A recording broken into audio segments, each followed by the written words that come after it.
सरकारच्या काळामध्ये दिला गेला होता ना, त्यासाठीचं पोलीस व्हेरिफिकेशन तुमच्याच सरकारच्या काळामध्ये गेलं होतं। जेव्हा निलेश घायवळ बद्दल दुसऱ्या सरकारांना आपण दोष देतो त्यावेळेस तुमच्या सरकारांनी जे केलेले आहेत चुका त्या कशा झाकता येतील? तेव्हा काही निलेश घायवळवर कारवाई झाली का? त्याचा पासपोर्ट रोखला गेला का? कोणाला प्रश्न विचारलाय? तुम्हालाच विचारलंय। काय काय काय बोला।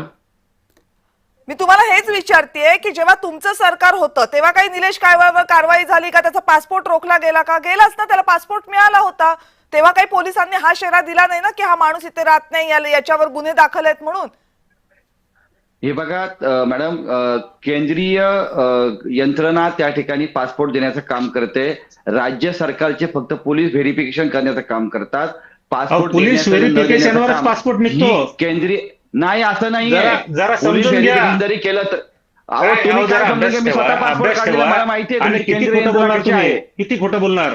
किती खोटं बोलणार? एक खोटं बोलणार लपवायसाठी 100 वेळेस खोटं बोलणार। तुम्हाला रोहित पवारांवरती आरोप केले नाही तर तुमचा पक्ष चालणार नाही।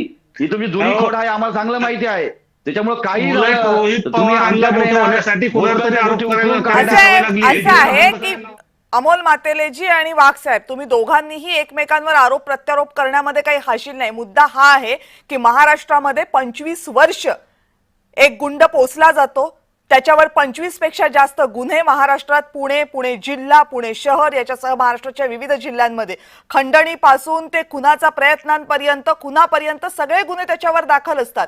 आणि मग होतं काय? होतं हे की एक दिवस रात्रीचा हा गुंड कोथरूडमध्ये गोळीबार करतो। त्या गोळीबारासंदर्भात पोलीस त्याला पकडायला जातात, तेव्हा तो आपला पासपोर्ट घेऊन निघून जातो। मग काय समोर येतं तर या गुंडाच्या भावाच्या नावावर पोलिसांचं लायसन्स मिळावं बंदुकीचं, यासाठी अर्ज करण्यात आलेला असतो। पोलीस तो अर्ज नाकारतात।